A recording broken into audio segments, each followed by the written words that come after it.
Good morning, boys and girls. Happy Friday. This is Mrs. Rothschild. I just want to wish you a wonderful holiday weekend. Monday is Memorial Day.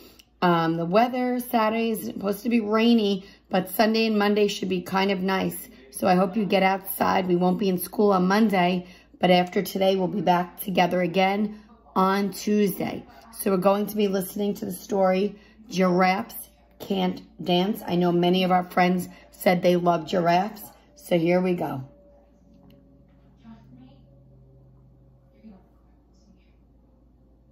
By Gilles Adoré. Gerald was a tall giraffe whose neck was long and slim, but his knees were awfully crooked and his legs were rather thin. He was very good at standing still and munching shoots off trees, but when he tried to run around, he buckled at the knees. Oh no, look at him. Now every year in Africa, they hold the jungle dance, where every single animal turns up to skip and prance.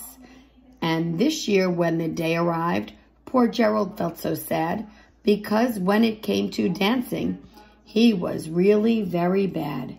Jungle dance. The warthog started waltzing, and the rhinos rock and rolled. The lions danced a tango that was elegant and bold. The chimps all did a cha-cha with a very Latin feel, and 8 baboons then teamed up for a splendid Scottish reel. Gerald swallowed bravely as he walked toward the floor, but the lions saw him coming, and they soon began to roar. "Hey, look at clumsy Gerald," the animals all sneered. "Giraffes can't dance, you silly fool.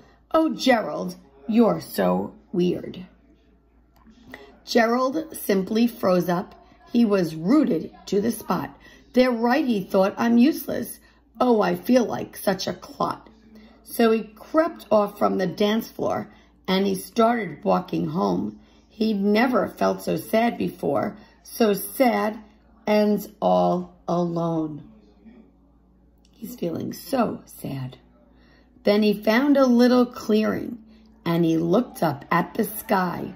"The moon can be so beautiful," he whispered with a sigh.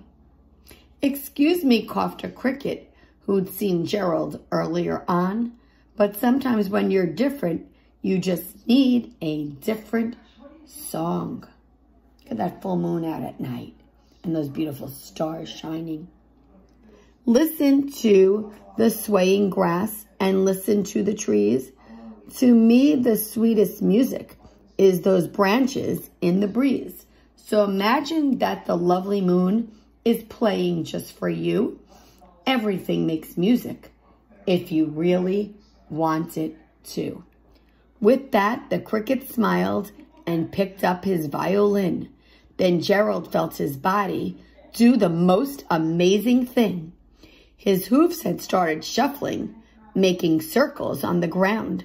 His neck was gently swaying, and his tail was swishing round. He threw his arms out sideways, and he swung them everywhere.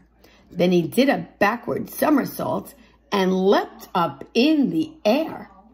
Gerald felt so wonderful. His mouth was open wide. "I am dancing, yes, I'm dancing. I am dancing," Gerald cried. Then one by one, each animal who'd been there at the dance arrived while Gerald boogied on and watched him quite entranced. They shouted, "It's a miracle. We must be in a dream. Gerald's the best dancer that we've ever seen.